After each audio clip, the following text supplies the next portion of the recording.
ನಮ್ಮ ಜಾತ್ಯತೀತ ಜನತಾದಳದ ರಾಜ್ಯ ನಾಯಕರು ನಾಳೆ ನಾಡ್ದು ಗುರುವಾರ 6ನೇ ತಾರೀಕರಂದು 26ನೇ ತಾರೀಕರಂದು ನಮ್ಮ ಜಿಲ್ಲೆಯ ಜಾತ್ಯತೀತ ಜನತಾದಳದ ಸದಸ್ಯತ್ವ ನೋಂದಣಿ ಹಾಗೂ ಬೂತ್ ಮಟ್ಟ ಒಂದು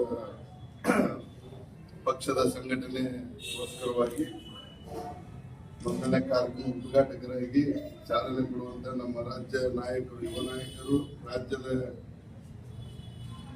ಯೂತ್ ಅಧ್ಯಕ್ಷರು, ಮುಂದಿನ ನಾಯಕರುಗಳಾಗಿರುವಂತ ಸನ್ಮಾನ್ಯ ಶ್ರೀ ನಮ್ಮ ನಿಖಿಲ್ ಕುಮಾರಣ್ಣವರು ಆಗಮಿಸ್ತಾರೆ. ಹಾಗೂ ನಮ್ಮ ಶಾಸಕಾಂಗ ಪಕ್ಷದ ನಾಯಕರು, ಹಿರಿಯರು, ಶಾಸಕರು ಆಗಿರ್ತಕ್ಕಂಥ ಸನ್ಮಾನ್ಯ ಶ್ರೀ ಸುರೇಶ್ ಬಾಬು ಸಾಹೇಬರು ಕೂಡ ಈ ಒಂದು ಚಾಲನೆಗೆ ಆಗಮಿಸ್ತಾ ಇದ್ದು, ಹಾಗೂ ಇನ್ನೋರ್ವ ಆತ್ಮೀಯರು, ಹಿರಿಯರು, ನಮ್ಮ ಜಿಲ್ಲೆಯ ಉಸ್ತುವಾರಿಗಳು ಆಗಿರ್ತಕ್ಕಂಥ ಕೊಪ್ಪಳ ಜಿಲ್ಲೆಯ ಅಭ್ಯರ್ಥಿಗಳು ಹಾಗೂ ಕೋರ್ ಕಮಿಟಿ ಸದಸ್ಯರಂತ ಸಿ.ವಿ. ಚಂದ್ರಶೇಖರ್ ಅವರು ಕೂಡ ಆಗಮಿಸ್ತಾರೆ.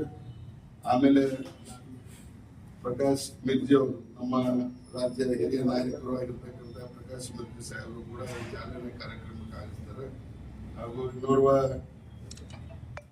ಸದಸ್ಯರು, ವಿಧಾನ ಪರಿಷತ್ ಸದಸ್ಯರಾಗಿರ್ತಕ್ಕಂಥ ಸರ್ವಣ ಸಾಹೇಬರು ಹಾಗೂ ಇನ್ನೋರ್ವ ಮಾಜಿ ವಿಧಾನ ಪರಿಷತ್ ಸದಸ್ಯರಾಗಿರ್ತಕ್ಕಂಥ ಚೌಡಾರೆಡ್ಡಿ ಅವರು ಈ ಕಾರ್ಯಕ್ರಮಕ್ಕೆ ಎಲ್ಲರೂ ಆಗಮಿಸ್ತಾ ಇದ್ದಾರೆ. ಅದಕ್ಕೋಸ್ಕರ ತಮ್ಮ ಮುಖಾಂತರ ನಮ್ಮ ಜಿಲ್ಲೆಯ ಸಮಸ್ತ ನಮ್ಮ ಜಾತ್ಯತೀತ ಜನತಾದಳದ ಅಭಿಮಾನಿಗಳಿಗೆ ಹಾಗೂ ನಮ್ಮ ಕಾರ್ಯಕರ್ತರಿಗೆ ಒಂದು ಮೃದು ಮೂಡಿಸುವಂತ ಕೆಲಸ ನಮ್ಮ ಪಕ್ಷ ಈಗ ಮಾಡಲಿಕ್ಕೆ ಚಾಲನೆ ಕೊಟ್ಟಿದೆ. ನಮ್ಮ ಜಿಲ್ಲೆಯ ಏಕೈಕ ಶಾಸಕರಾಗಿರ್ತಕ್ಕಂಥ ರಾಜುಗೌಡರು ಕೂಡ ಇದರ ಮುಂದಾಳತ್ವದಲ್ಲಿ ಇರ್ತಾರೆ. ಹಾಗೂ ಲೋಕಸಭೆಯ ಇಂದಿನ ಅಭ್ಯರ್ಥಿಗಳು, ಕೋರ್ ಕಮಿಟಿ, ರಾಜ್ಯ ಕೋರ್ ಕಮಿಟಿಯ ಸದಸ್ಯರು ಆಗಿರ್ತಕ್ಕಂಥ ಶ್ರೀಮತಿ ಸುನೀತಾ ದೇವಳಂಚ ಮೇಡಮ್ ಅವರು ಕೂಡ ಮುನ್ಸೂಚನೆಯಲ್ಲಿ ಇರ್ತಾರೆ. ಮಾಜಿ ವಿಧಾನ ಪರಿಷತ್ ಸದಸ್ಯರು, ನಮ್ಮ ಜಿಲ್ಲೆಯ ಹಿರಿಯ ನಾಯಕರಾಗಿರ್ತಕ್ಕಂಥ ವಿಜಿ ಪಾಟೀಲ್ ಸಾಹೇಬರು ಕೂಡ ಮುಂದಾಳತ್ವದಲ್ಲಿ ಇರ್ತಾರೆ. ಹಾಗೂ ಬಸವನ ಬಾಗೇವಾಡಿ ಮತಕ್ಷೇತ್ರ ನಾಯಕರು, ರಾಜ್ಯ ಉಪಾಧ್ಯಕ್ಷರು ಆಗಿರ್ತಕ್ಕಂಥ ಅಪ್ಪುಗೌಡ ಪಾಟೀಲ್ ಕೂಡ ಮುಂದಾಳತ್ವದಲ್ಲಿ ಇರ್ತಾರೆ. ಇಂಡಿ ಅಭ್ಯರ್ಥಿಗಳು, ಹಿರಿಯ ನಾಯಕರಾಗಿರ್ತಾರೆ ಬಿ ಡಿ ಪಾಟೀಲ್ ಕೂಡ ಇದರ ಮುಂದಾಳತ್ವದಲ್ಲಿ ಇರ್ತಾರೆ. ಹಾಗೂ ಬಸವರಾಜ್ ಮನ್ವಾರ್ ಬಬಲೇಶ್ವರ ಮತಕ್ಷೇತ್ರ ನಾಯಕ ಅವರು ಕೂಡ ಇದರಲ್ಲಿ ಮುಂದಾಳತ್ವದಲ್ಲಿ.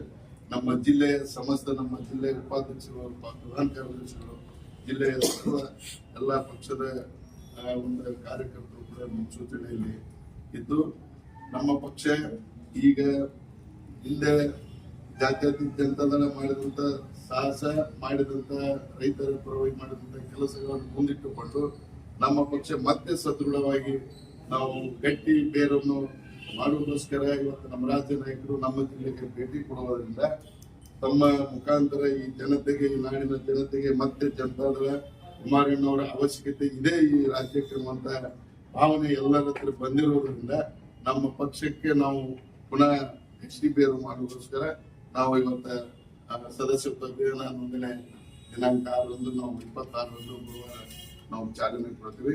ಅದಕ್ಕೆ ನಮ್ಮ ಈಗ ಜನತಾ ಬಿಜೆಪಿ ಹಾಗೂ ನಮ್ಮ JDS ಎರಡು ಒಂದು ಸಮ್ಮಿಶ್ರ ಆಗಿರೋದ್ರಿಂದ ಈ ರಾಜ್ಯಕ್ಕೆ ಮತ್ತೊಂದು ತುಂಬಾ ಬಲ ಆಗಿದೆ. ಈಗ ಕಾಂಗ್ರೆಸ್ಸಿನ ಎಲ್ಲ ಹೊಲಸ ಈ ಒಂದು ರಾಜಕಾರಣ, ಎಲ್ಲ ಒಂದು ಕರಪ್ಷನ್ ಇವತ್ತು ಸಿದ್ದರಾಮಯ್ಯನವರು ಇವತ್ತು ಇದೀಗ ಅವರು ರಾಜ್ಯಪಾಲರನ್ನು ಕೂಡ ತಿಳಿದಂತಾಗಿದೆ, ತಮ್ಮೆಲ್ಲರ ಗಮನಕ್ಕಿದೆ. ಅದಕ್ಕೆ ಈ ಸರ್ಕಾರ ಬಹಳ ದಿನ ಉಳಿಯೋದಿಲ್ಲ. ಮುಂದಿನ ದಿನಮಾನಗಳಲ್ಲಿ ಮತ್ತೆ ಜನತಾದಳ ಬಿಜೆಪಿ ಎರಡು ಸಮ್ಮಿಶ್ರದಲ್ಲಿ ಸರ್ಕಾರ ಆಗುವುದರಲ್ಲಿ ಸಂಶಯ ಇಲ್ಲ. ಅದಕ್ಕೆ ನಾವು ನಾಳೆಯಿಂದ ನಮ್ಮ ಪಕ್ಷವನ್ನು ಸದೃಢಗೊಳಿಸುವುದಾಗಿ ನಮ್ಮೆಲ್ಲ ಜಿಲ್ಲೆಯ ನಾಯಕರು, ರಾಜ್ಯ ನಾಯಕರು ಅದನ್ನು ಒಳಗೊಂಡು ಎಲ್ಲರೂ ಸೇರಿ ನಾವು ಪಕ್ಷ ಕೊಟ್ಟಲಿಕ್ಕೆ ನಾವು ತಯಾರಾಗಿದ್ದೀವಿ. ಅದಕ್ಕೆ ಬಿಜಾಪುರ ಜಿಲ್ಲೆ ಜನತಾದಳದ ಯಾವಾಗಲೂ ತವರು ಮನೆ ಇತ್ತು. ಅದಕ್ಕೆ ಮತ್ತೆ ನಾವು ಪುನಃ ಈ ಜನತಾದಳ ಇಲ್ಲಿ ನಾವು ಗಟ್ಟಿ ಬೇರು ಊರಿಗೋಸ್ಕರ ಇವತ್ತು ತಮ್ಮೆಲ್ಲರನ್ನ ನಾವು ಆಹ್ವಾನ ಮಾಡಿದ್ವಿ. ಅದಕ್ಕೆ ತಮ್ಮೆಲ್ಲರ ಸರ್ಕಾರ, ತಮ್ಮೆಲ್ಲರ ಪ್ರೀತಿ ನಮ್ಮೆಲ್ಲ ಸದಾ ಇರಲಿ. ನಮ್ಮ ಪಕ್ಷಕ್ಕೆ ತಮ್ಮೆಲ್ಲರ ಒಂದು ಆಶೀರ್ವಾದ ಇರಲಿ ಅಂತ ನಾನು ತಮ್ಮಲ್ಲಿ ಎಲ್ಲರಲ್ಲಿ ವಿನಂತಿಸಿ, ಈಗ ನಾಳೆ ಗುರುವಾರ ಮುಂಜಾನೆ 10:30 ಗಂಟೆಗೆ ತಮ್ಮನ್ನು ಕೂಡ ನಾವು ಮತ್ತೆ ಆಹ್ವಾನಿಸಿದ್ದೀವಿ. ಅದಕ್ಕೆ ಈ ರಾಜ್ಯದಲ್ಲಿ ಮತ್ತೆ ಕುಮಾರಣ್ಣವರ ಸರ್ಕಾರ ಆಗೋದ್ರಲ್ಲಿ ಸಮಸ್ಯೆ ಇಲ್ಲ. ತಮ್ಮೆಲ್ಲರ ಸರ್ಕಾರ ಇರಲಿ.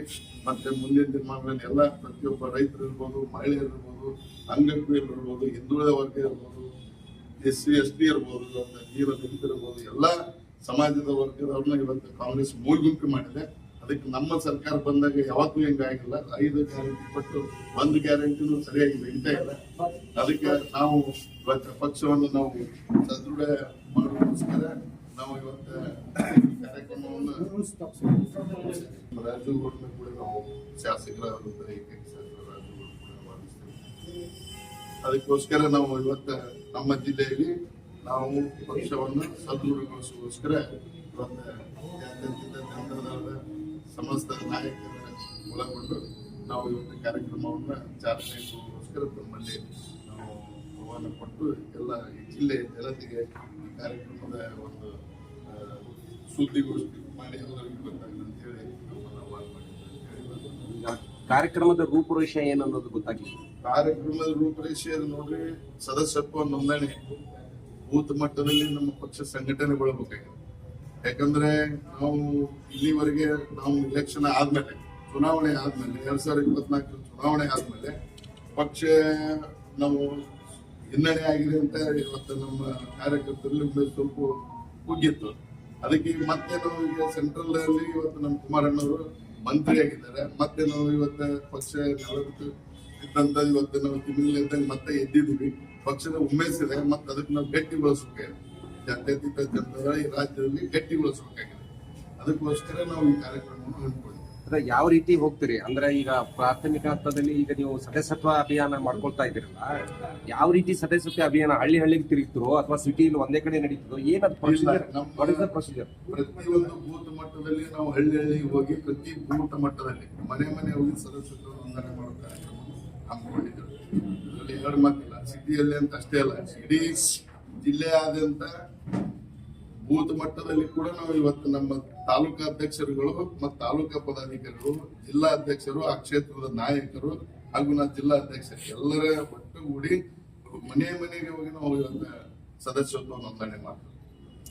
ಅಂದ್ರೆ ಅಂದಾಜು ಎಷ್ಟು ನಿರೀಕ್ಷೆ ಇದೆ ಸರ್ ನಿಮ್ಮ ಪಕ್ಷಕ್ಕೆ? ಜನ ಸೇರ್ತಾರೆ ಅಥವಾ ಹೊಸ ಸದಸ್ಯರು ಎಷ್ಟು ಸೇರ್ಬೋದು ನಿರೀಕ್ಷೆ ಇದೆ? ನಮ್ಮ ಪಕ್ಷಕ್ಕೆ ನೋಡ್ರಿ, ಪ್ರತಿಯೊಂದು ಮತಕ್ಷೇತ್ರ ಒಂದೊಂದು ಮತಕ್ಷೇತ್ರಕ್ಕೆ ಈಗಾಗಲೇ ದೇವರಿಪ್ರಿ ಮತಕ್ಷೇತ್ರ ನಮ್ಮ ಶಾಸಕರೇ ಇದ್ದಾರೆ. ಅದರಲ್ಲಿ ಏನು ಸದಸ್ಯತ್ವ ನಮ್ಮದೇ 70ರಿಂದ 80% ಇವತ್ತು ನಾವು ಅಲ್ಲಿ ಇದ್ದೀವಿ. ದೇವರಿಪ್ರಿ ಮತಕ್ಷೇತ್ರದಲ್ಲಿ ಪಕ್ಷದ ಬಗ್ಗೆ ಆಮೇಲೆ ಬಾಗೇವಾಡಿ ಮತಕ್ಷೇತ್ರದಲ್ಲಿ ತಾವು ನೋಡಿದ್ದೀರಿ. ಈಗಾಗಲೇ ನಮ್ದು 2ನೇ ಸ್ಥಾನದಲ್ಲಿ ನಾವು ಅಲ್ಲಿ ಸೋತಿದ್ದೀವಿ. ದೇವರಿಪ್ರಿಗೆ ಶಾಸಕರಿದ್ದೀವಿ. ಇಂಡಿಯಲ್ಲಿ ನಾವು 2ನೇ ಸ್ಥಾನದಲ್ಲಿ ಸೋತಿದ್ದೀವಿ. ಮತ್ತಿನ್ನ 4 ಮತಕ್ಷೇತ್ರ ನಾವು ಲೀಡಿನಲ್ಲೇ ಇದ್ದೀವಿ. ಈಗ 4 ಮತಕ್ಷೇತ್ರಗಳು ನಮ್ಮ ಈಗಾಗಲೇ ಒಂದು ನಿಚ್ಚಳ ಬಹುಮತ ಇರೋದ್ರಿಂದ ಸದಸ್ಯತ್ವ ಮಾಡೋದು ನಮ್ಗೆ ಬಹಳ ಈಸಿ ಆಗಿದೆ. ಏನು ಸ್ವಲ್ಪ ಬಬಲೇಶ್ವರ, ಸಿಂದಗಿ, ಮುದ್ದೇಬಾಳು, ಸಿಟಿ ನಾವು ಈಗ 6ನೇ ಪಕ್ಷ ಕಟ್ಟಿಕೊಳ್ಳೋದಕ್ಕೋಸ್ಕರ ಈ ಕಾರ್ಯಕ್ರಮ. ನಿಖಿಲ್ ಕುಮಾರಸ್ವಾಮಿ ಅವರು ಬರ್ತಾ ಇದಾರಲ್ಲ, ಎಲ್ಲೆಲ್ಲಿ ತಿರುಗ್ತಾರೆ, ಏನು ಅವ್ರದ್ದೇನು ಕಾರ್ಯಕ್ರಮದ ಒಂದು ಅಜೆಂಡಾ ಇದೆ, ಅವರು ಏನು ಮಾರ್ಗದರ್ಶನ ಹೇಳಿದ್ದಾರೆ? ನಿಖಿಲ್ ಕುಮಾರಣ್ಣವ್ರು ನೋಡ್ರಿ, ಅವರು ಈಗ ಕುಮಾರಣ್ಣವರ ಒಂದು ನೇತೃತ್ವದಲ್ಲಿ, ಯಾಕಂದ್ರೆ ಅವರು ಕೇಂದ್ರ ಮಂತ್ರಿ ಆಗಿರೋದ್ರಿಂದ ರಾಜ್ಯ ಸೂತ್ರದ ನಿಖಿಲ್ ಕುಮಾರಣ್ಣವರಿಗೆ ಜವಾಬ್ದಾರಿ ಕೊಟ್ಟಿದ್ದಾರೆ. ಈಗ ಅವರು ಯುವಕರ ಈ ಇಡೀ ರಾಜ್ಯದಂತ ತಿರುಗಿದಂತ ನಾಡ ಮಿಡಿದವ್ರ ಹತ್ರ ಇದೆ. ಎಲ್ಲಾ ಜಿಲ್ಲೆಯಲ್ಲಿ ನಮ್ದು ಏನೇನಿದೆ ಅವ್ರಿಗೆಲ್ಲ ಚೆನ್ನಾಗಿ ಗೊತ್ತಿದೆ. ಅದಕ್ಕೆ ಅವರು ಪುನಃ ಈಗ ಪಕ್ಷ ಸಂಘಟನೆಗೋಸ್ಕರ ಮುಂದಿನ ನಾಯಕತ್ವ ಅವ್ರಿಗೆ ಬಳಸೋದಕ್ಕೋಸ್ಕರ ಕುಮಾರಣ್ಣವ್ರನ್ನ ಜವಾಬ್ದಾರಿ ಕೊಟ್ಟು ನಮ್ಮ ನಾಯಕರು ದೇವೇಗೌಡ ಸಾಹೇಬರು ಕುಮಾರಣ್ಣವರು ಜವಾಬ್ದಾರಿ ಕೊಟ್ಟರು. ಅಂದ್ರೆ ಈಗ JDS ಮತ್ತೆ ರೀಬೂಸ್ಟ್ ಆಗ್ತಾ ಇದೆ ಎಲ್ಲಾ ಕಡೆ. ಬರೀ ಈ ಜಿಲ್ಲೆನ ಬೇರೆ ಎಲ್ಲ ರಾಜ್ಯ ಇಡೀ ರಾಜ್ಯಾದ್ಯಂತ 31 ಜಿಲ್ಲೆಗಳಲ್ಲಿ ಸುತ್ತಾಗ್ತಾ ಇದ್ದಾರೆ. ನಾಳೆ ನಾವು ಬರುವ 26ನೇ ತಾರೀಕಿನ ದಿವಸ ಬಿಜಾಪುರ, ನೆಕ್ಸ್ಟ್ ಬಾಗಲಕೋಟೆ 2 ಜಿಲ್ಲೆಯಲ್ಲಿ ಸದಸ್ಯತ್ವ ನೋಂದಣಿ ಚಾಲನೆ ಕೊಟ್ಟು ಪ್ರತಿ ವಾರದಲ್ಲಿ 2 ಜಿಲ್ಲೆ ಸುತ್ತಾಗ್ತಾ ಇದ್ದಾರೆ. ಆಮೇಲೆ ಮುಂದೆ ನಮ್ಮ ಶಾಸಕರು ಇಲ್ಲಿ ನಮ್ಮ ನಾಯಕರು ಕುಂತದ್ದು ಎಲ್ಲ ನಾಯಕರ ನೇತೃತ್ವದ ಜಿಲ್ಲೆಯಲ್ಲಿ ನಾವು ಸುತ್ತಾಗ್ತೇವೆ. ಪಕ್ಷವನ್ನು ಬೇರು ಗಟ್ಟಿ ಮಾಡೋದಕ್ಕೋಸ್ಕರ ಈ ಕಾರ್ಯಕ್ರಮವನ್ನು ಆಮೇಲೆ ವಿಜಯಪುರ ನಗರ ಶಾಸಕರು ಮೊನ್ನೆ ಒಂದು ಸ್ಟೇಟ್ಮೆಂಟ್ ಕೊಟ್ಟಿದ್ದಾರೆ. ಮುಂದಿನ ಮುಖ್ಯಮಂತ್ರಿ ಈಶ್ವರಪ್ಪನವರು ಆಗ್ತಾರೆ ಅಂತಕ್ಕಂಥ ವಿಚಾರವನ್ನ ಅವರು ಹೇಳಿದ್ದಾರೆ. ಅದು ನಿಮ್ಮ ಪಕ್ಷಕ್ಕೆ ಏನು ಅನ್ಸುತ್ತೆ ಸರ್? ಅಂದ್ರೆ ಮೈತ್ರಿ ಆಗ್ತದಂತ ನೀವು ಇವಾಗ ಮುಂದಿನ ಮೈತ್ರಿ ಸರ್ಕಾರ ಕೂರ್ತದೆ ಅಂತಕ್ಕಂಥ ಒಂದು ಆಶಾಭಾವನೆಯನ್ನ ನೀವು ವ್ಯಕ್ತಪಡಿಸಿದ್ರಿ. ಅವರು ಹೇಳ್ತಾರೆ ಮುಂದಿನ ಮುಖ್ಯಮಂತ್ರಿ ಈಶ್ವರಪ್ಪ ಅಂತಕ್ಕಂಥ ವಿಚಾರವನ್ನ ಹೇಳ್ತಾರೆ. ಏನಿದು ಗೊಂದಲ ಅಂತ? ಗೊಂದಲ ಏನಿಲ್ರಿ, ಇದರಲ್ಲಿ ಗೊಂದಲ ಅವ್ರವ್ರ ವೈಯಕ್ತಿಕ ಅಭಿಪ್ರಾಯ ವ್ಯಕ್ತಪಡಿಸಿರೋ ಹೊರತು ಅವ್ರೇನು ಎಲ್ಲರೂ ಕೇಳಿ ಯಾರು ಹೇಳಿಲ್ಲ. ಇವತ್ತು ನಾಳೆ ಯತ್ನಾಳ್ ಮುಖ್ಯಮಂತ್ರಿ ಆಗ್ಬಾರ್ದು ಅಂತ ಏನಿಲ್ಲ, ಆಗ್ಬಾರ್ದು ಅಂತ ಏನಿಲ್ಲ. ಯತ್ನಾಳ್ ಮುಖ್ಯಮಂತ್ರಿ ಆಗ್ಬೋದು, ನಾವು ಹೇಳ್ತೀವಿ ನಾಳೆ ಇನ್ನೊಬ್ರು ಮುಖ್ಯಮಂತ್ರಿ ಆಗ್ಲಿ, ಅವ್ರವ್ರ ಅಭಿಪ್ರಾಯ, ನಾಯಕರ ಅಭಿಪ್ರಾಯ. ಆದ್ರೆ ಈ ರಾಜ್ಯದಲ್ಲಿ ಕುಮಾರಣ್ಣವರು ಕೊಟ್ಟಂತ ಕಾರ್ಯಕ್ರಮಗಳು ಯಾವ ಮುಖ್ಯಮಂತ್ರಿಗಳು ಕೊಟ್ಟಿಲ್ಲ. ಇವತ್ತು ಮೋದಿ ಸಾಹೇಬ್ರು, ಅಮಿತ್ ಶಾ ಸಾಹೇಬ್ರು ಕುಮಾರಣ್ಣನೇ ಈ ರಾಜ್ಯಕ್ಕೆ ಸೂಕ್ತ ಅನ್ನುವಂತ ಸಾಕಷ್ಟು ಸಲ ವ್ಯಕ್ತಪಡಿಸಿದ್ದಾರೆ. ಅದು ತಮ್ಮ ಮುಖಾಂತರ ನಮಗೂ ಗೊತ್ತಿದ್ದಂತ ವಿಚಾರ ಇದೆ. ಅದಕ್ಕೆ ಇವತ್ತು ಅವರು ಕೇಂದ್ರದಲ್ಲಿ ಉನ್ನತ ಸ್ಥಾನ ಕೊಟ್ಟಿದ್ದಾರೆ ಕುಮಾರಣ್ಣವರು. ಅವ್ರು ಕೃಷಿ ಬೇಡಿದ್ರು ಆಕ್ಚುಲಿ, ಅಂತವ್ರು ಇವತ್ತಿಲ್ಲ ನೀವು ಇಲ್ಲಿ ಇದು ಆಗಿ ಇಂಡಸ್ಟ್ರಿನೇ ಮಾಡ್ಬೇಕಂತ ಇವತ್ತು ಎಲ್ಲಿ ಕೊಟ್ಟಿದ್ದಾರೆ. ಕುಮಾರಣ್ಣವರು ಒಂದು ನಾಯಕತ್ವ ಈ ರಾಜ್ಯಕ್ಕೆ ಪುನಃ ಬೇಕು ಅನ್ನುವಂಥದ್ದು ಅಲ್ಲಿ ಬಿಜೆಪಿ ನಾಯಕರಿಗೆ ಗೊತ್ತೈತಿ, ನಮ್ಮ ನಾಯಕರು ಸರಿನೇ ಸರಿ. 6ನೇ ತಾರೀಕಿನ ಸದಸ್ಯತ್ವ ಅಭಿಯಾನದ ಚಾಲನೆ ಕೊಡಲು ನಮ್ಮ ರಾಜ್ಯ ಯುವ ಘಟಕದ ಅಧ್ಯಕ್ಷ ನಿಖಿಲ್ ಕುಮಾರಸ್ವಾಮಿ ಅವರು ಹಾಗೂ ನಮ್ಮ ಜಿಲ್ಲೆಯ ಉಸ್ತುವಾರಿಗಳಾದಂಥ ಕೊಪ್ಪಳದ ಚಂದ್ರಶೇಖರ್ ಅವರು, ಅದೇ ರೀತಿ ನಮ್ಮ ಪಾರ್ಟಿಯ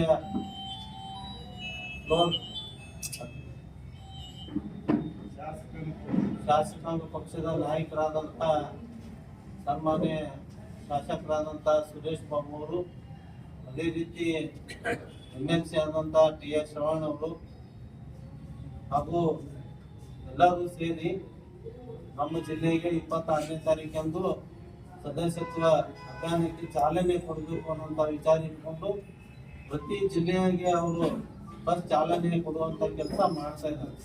ಅವರು ಚಾಲನೆ ಕೊಟ್ಟ ಮೇಲೆ ನಾವು ನಮ್ಮ ಕ್ಷೇತ್ರದಲ್ಲಿ ನಾವು ಜಿಲ್ಲೆ ಎಲ್ಲ ನಾಯಕರು ಸೇರಿಕೊಂಡು ನಾವು ಒಂದು ಚಾಲನೆ ಕೊಡುವ ಮುಖಾಂತರ ಮತ್ತು ಪ್ರಥಮದಲ್ಲಿ ಬೂತ್ಗಳನ್ನು ಗಟ್ಟಿ ಮಾಡಬೇಕು, ಬೂತ್ ಸಮಿತಿಗಳನ್ನು ರಚನೆ ಮಾಡಬೇಕು, ಬೂತ್ ಸಮಿತಿ ಜೊತೆನೆ ಸದಸ್ಯತ್ವನು ಚಾಲನೆ ಕೊಡಬೇಕು, ಸದಸ್ಯತ್ವ ಮಾಡಬೇಕು ಅನ್ನೋಂಥ ವಿಚಾರ ಇಟ್ಕೊಂಡು.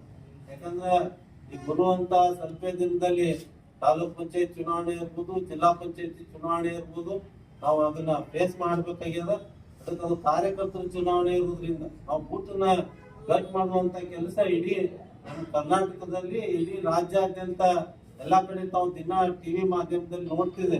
ಎಲ್ಲಾ ಕಡೆನೂ ಸಹಿತ ನಮ್ಮ ನಾಯಕರು ಹೋಗಿ ಚಾಲನೆ ಕೊಡುವಂತ ಕೆಲಸ ಪ್ರಾಮಾಣಿಕವಾಗಿ ಮಾಡಾಕತ್ತಾರ. ಅದೇ ರೀತಿ ಪಕ್ಷಕ್ಕ ಏನು ನಮ್ಮ ಕಳೆದ ಚುನಾವಣೆಯಲ್ಲಿ ಹಿನ್ನಡೆ ಅನ್ಕೊಂಡಿದ್ವಿ, ಈಗ ನಮ್ಮ ಪಕ್ಷದ ಬಗ್ಗೆ ಕರ್ನಾಟಕದ ಜನತೆ ಒಲವು ತೋರ್ಸಾಕತ್ತಾರ.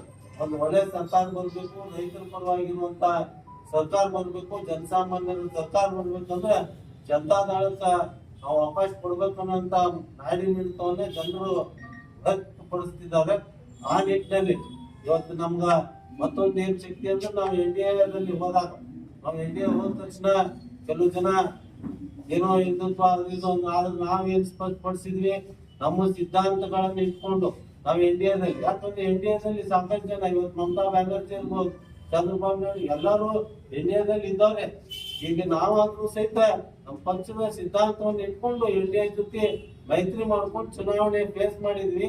ಕಳೆದ MP ಚುನಾವಣೆ ಒಳಗೆ ಜನರ ಆದೇಶ ತಾವು ನೋಡಿದ್ರಿ, ಜನ ಆದೇಶ ಏನಾಯ್ತಂತ. ಅದು ಒಳ್ಳೆ ಜನರ ಅಭಿಪ್ರಾಯ, ಕರ್ನಾಟಕ ಜನ ಐತಿ, ಅದನ್ನ ಒಪ್ಕೊಂಡ್ರ ನಮ್ಮ ಭಾವನೆ.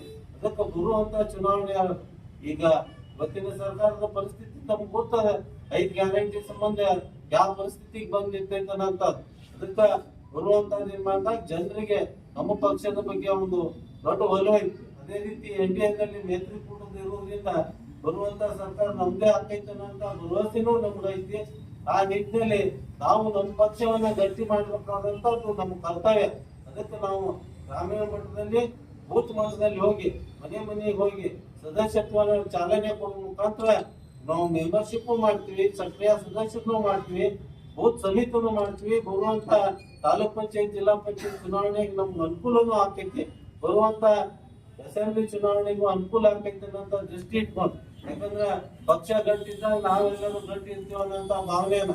ಯಾಕಂದ್ರೆ ಸೆಂಟ್ರಲ್ ಹೋದ್ಮೇಲೆ ನಮ್ಮ ರಾಜ್ಯದ ನಾಯಕರು ಎಲ್ಲಾರು ಸೇರಿ ನೀವು ಸೆಂಟ್ರಲ್ ಹೋದ್ರು ಸಹಿತ ಶನಿವಾರ ಆಯ್ತವಾರ ಬರುವಂತದ್ದು ಬೆಂಗಳೂರಿನಲ್ಲಿ ಸಭೆಗಳ ಮುಖಾಂತರ ಪಕ್ಷ ಗಟ್ಟಿಗೊಳಿಸುವಂತ ವಿಚಾರದಲ್ಲಿ ನಾವು ರಾಷ್ಟ್ರೀಯ ಅಧ್ಯಕ್ಷರು ರಾಜ್ಯಾಧ್ಯಕ್ಷರು ಎಲ್ಲರೂ ಸೇರಿ ಹೊರಟಿದ್ದೀವಿ. ಅದಕ್ಕೆ 26ನೇ ತಾರೀಕಿನ ದಿನ ನಾನು ನಮ್ಮ ಎಲ್ಲಾ ಜಿಲ್ಲೆಯ ಪ್ರಮುಖ ಕಾರ್ಯಕರ್ತರಿಗೆ ಹಾಗೂ ಕಾರ್ಯಕರ್ತರಿಗೆ ಮನವಿಯನ್ನು ಮಾಡ್ತೀನಿ. ತಾವೆಲ್ಲರೂ 26ನೇ ತಾರೀಕು ಮುಂಜಾನೆ 11 ಗಂಟೆಗೆ ಬಸವ ಭವನದ ಕಲ್ಯಾಣ ಮಂಟಪದಲ್ಲಿ ನೀವು ಎಲ್ಲರೂ ಸಭೆಗೆ ಬಂದು ಶೋಭೆಯನ್ನು ತರಬೇಕು. ನೀವೆಲ್ಲರೂ ತಮ್ಮ ಕೆಲಸಗಳನ್ನ ಬದಿಗೊತ್ತಿ ಪಕ್ಷಕ್ಕೆ ಟೈಮ್ ಕೊಟ್ಟು ಬರ್ಬೇಕಂತೇಳಿ ಎಲ್ಲರಲ್ಲಿ ವಿನಂತಿ ಮಾಡ್ಕೊಂಡು ತಮಗೂ ವಂದಿಸಿ ನಾನು. ಸರ್, ಈಗ ನಗರ ಶಾಸಕರು ಟಿಪ್ಪು ಸುಲ್ತಾನ್ ಅವ್ರ ಮೇಲೆ ಮಾತಾಡಿರ್ತಕ್ಕಂಥ ವಿಚಾರದ ಕುರಿತಾಗಿ ಸಾಕಾಗಷ್ಟು ಮುಸ್ಲಿಂ ಸಮುದಾಯ ಬೇಸರಗೊಂಡಿದೆ. ಆ ನಿಟ್ಟಿನಲ್ಲಿ JDS ಯಾವ ರೀತಿ ಟಿಪ್ಪು ಸುಲ್ತಾನ್ ಅನ್ನು ಸ್ವೀಕರಿಸುತ್ತೆ ಅಂತಕ್ಕಂಥ ಪ್ರಶ್ನೆಗಳು JDS ಅಲ್ಲಿ ಇರ್ತಕ್ಕಂಥ ಅಲ್ಪಸಂಖ್ಯಾತರಲ್ಲಿ ಈ ಪ್ರಶ್ನೆ ಮೂಡ್ತಾ ಇದೆ. ಅದಕ್ಕೆ ತಾವೇನು? ಈಗ ನಾನು ಸ್ಪಷ್ಟಪಡಿಸಿದ್ದೇನೆ, ನಮ್ಮ ಪಕ್ಷದ ತತ್ವ ಸಿದ್ಧಾಂತವನ್ನು ಇಟ್ಕೊಂಡು ನಾವು ಪಕ್ಷ ಸಂಘಟನೆ ಮಾಡ್ತೀವಿ. NDAದಲ್ಲಿ ನಾವು ಹೋಗಿದ್ ನಿಜ, ಆದ್ರೆ ನಮ್ಮ ಪಕ್ಷ ಸಿದ್ಧಾಂತ ಏನೈತೆ ಅದನ್ನ ನಾವು ಬಿಟ್ಟು ಕೊಡಂಗಿಲ್ಲ. ನಮ್ಮ ರಾಷ್ಟ್ರೀಯ ಅಧ್ಯಕ್ಷರು ಹೇಳ್ಯಾರ, ನಾವು ಹೇಳ್ತೀವಿ, ನಮ್ಮ ಕಾರ್ಯಕರ್ತರು ಹೇಳ್ತಾರೆ. ಅದು ಬಿಜೆಪಿ ಮ್ಯಾಟ್ರು ಅವ್ರಿಗೆ ಬಿಟ್ಟಿದ್ದು. ನಗರ ಶಾಸಕರಿಗೆ ಉತ್ತರ ಕೊಡೋರು ದೊಡ್ಡವ್ರು ನಾವಲ್ಲ, ತಮ್ಗೆ ಗುರ್ತದ. ಅವರು ರಾಷ್ಟ್ರೀಯ ನಾಯಕರಿದ್ದವರು, ಕೇಂದ್ರ ಮಂತ್ರಿ ಇದ್ದವರು. ಅದಕ್ಕೆ ಅವ್ರ ಬಗ್ಗೆ ನೀವು ಅವ್ರನ್ನೇ ಕೇಳಿದ್ರು ಒಳ್ಳೇದ ನಮಗೆ. ಇವತ್ತು ಮೋಡ ಹಗರಣ ಸಂದರ್ಭದಲ್ಲಿ ಸಿದ್ದರಾಮಯ್ಯ ಅವರು ಅರ್ಜಿ ವಜಾ ಮಾಡಿ ರಾಜ್ಯಪಾಲರ ವಿರುದ್ಧ ಆದೇಶ ನೀಡಿದ್ದಾರೆ. ಸರ್, ಏನ್ ನ್ಯಾಯೋಕ್ತ ಆಗೈತೆ ಅದನ್ನ ಹಿಡಿಲೇಬೇಕಲ್ಲ. ಈಗ ನ್ಯಾಯಾಧೀಶರು ಕೋರ್ಟ್ ಯಾರು ಪರವಾಗಿಲ್ಲ. ಇವತ್ತ ನ್ಯಾಯಾಂಗ ಯಾರು ಪ್ರಧಾನಮಂತ್ರಿ ಇದ್ರು ತಲೆ ಬಾಗ್ಬೇಕು, ಮುಖ್ಯಮಂತ್ರಿ ಇದ್ರು ಬಾಗ್ಬೇಕು, ಯಾರಿದ್ರು ನಾವು ಕೋರ್ಟಿಗೆ ತಲೆ ಬಾಗ್ಬೇಕು. ಆ ಕೋರ್ಟ್ ಮೇಲೆ ಕಮೆಂಟ್ಸ್ ಮಾಡುವಂತ ಅಧಿಕಾರ ಯಾರಿಗೂ ಇಲ್ಲ. ಅದು ನ್ಯಾಯಯುತವಾಗಿದ್ದು ಅಂತ ಯಾಕಂದ್ರೆ ತಮಗೆಲ್ಲ ಗೊತ್ತಿರುವಂತದ್ದು ಸಾಕಷ್ಟು ದಾಖಲೆಗಳು ಅದಾವ. ಆ ದಾಖಲೆಗಳು ಬಹಿರಂಗಗೊಂಡವ, ಅದಕ್ಕೆ ಎದ್ದು ಹಿಡಿದಿರ್ತದೆ ನಮ್ಮ ಭಾವನೆ. ನಮ್ಮ ಪಕ್ಷದ ಮುಖಂಡರಿಗಾಗಿ ನಮಸ್ಕಾರವನ್ನು ಹಾಗೂ ನಮ್ಮ ಮಾಧ್ಯಮ ನಾಳೆ 26ನೇ ತಾರೀಕು ಗುರುವಾರ ದಿನದಂದು ನಮ್ಮ ರಾಜ್ಯದ ಯುವ ನಾಯಕ ಆಗಿರ್ತಕ್ಕಂಥ ನಿಖಿಲ್ ಕುಮಾರ್ನವರು ಕೂಡ ನಮ್ಮ ಜಿಲ್ಲೆಯ ಆಗಮಿಸ್ತಾರೆ. ಯಾಕಂತಂದ್ರೆ ಸದಸ್ಯತ್ವೋನ್ನತಿ ಅಭಿಯಾನವನ್ನ ಚಾಲನೆ ಕೊಡುವುದರ ಮುಖಾಂತರ ನಮ್ಮ ಪಕ್ಷಕ್ಕೆ ಒಂದು ಹೊಸ ಹುಮ್ಮಸ್ಸು ಅಂತ ಕೂಡ ಹೇಳ್ಬೋದು. ಯಾಕಂದ್ರೆ ಆಲ್ರೆಡಿ ನಮ್ಮ ಬಿಜಾಪುರ ಜಿಲ್ಲೆಯಲ್ಲಿ JDS ಅನ್ನೋದು ಸುಮಾರು ಗಟ್ಟಿಯಾಗಿದೆ. 4 ಕ್ಷೇತ್ರದಲ್ಲಿ ಅಂತೂ ಇವಾಗ ಕಳೆದ ಚುನಾವಣೆಯಲ್ಲಿ ನೋಡಿದಿರಿ, 2018ರಲ್ಲಿ ಕೂಡ ನೋಡಿದಿರಿ, ಏನೋ ಒಂದ್ ಸ್ವಲ್ಪ ಅಂಕದಲ್ಲಿ ಹಿನ್ನಡೆಯಾಗಿದೆ.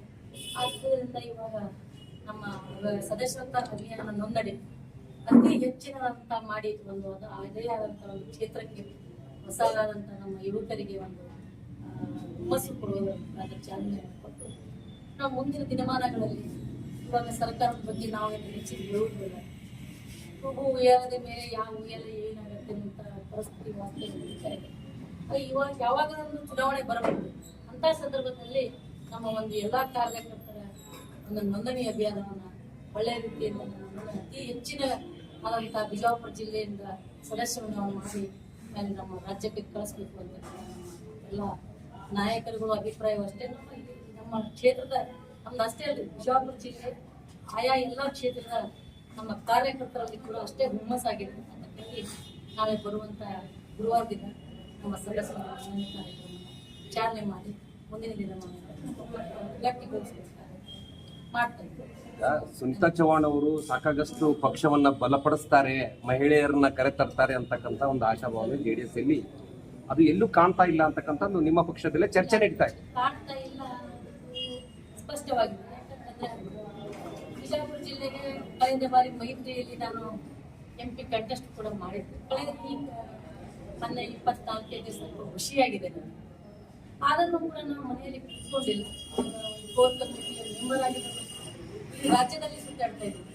ಇವಾಗ ಇನ್ಮೇಲೆ ನಾವು ಸದಸ್ಯತ್ವವನ್ನು ಹಾಕ್ತಾರೆ. ನಾವು ಎಲ್ಲ ಯುವಕರು ನಾನು ಮಹಿಳೆಯರಿಗೂ ಅಷ್ಟೇ JDS ಪಕ್ಷವನ್ನ ಎಲ್ಲರಿಗೂ ಕೂಡ ನಾನು ಬೆಳೆಸಬೇಕು ಅನ್ನೋ ಉದ್ದೇಶವಾಗಿ ಪಕ್ಷದಲ್ಲಿ ನಾನು ನಿಷ್ಠೆಯಾಗಿ ನಾನು ದುಡಿಯೋಕೆ ರೆಡಿ ಇದ್ದೀನಿ.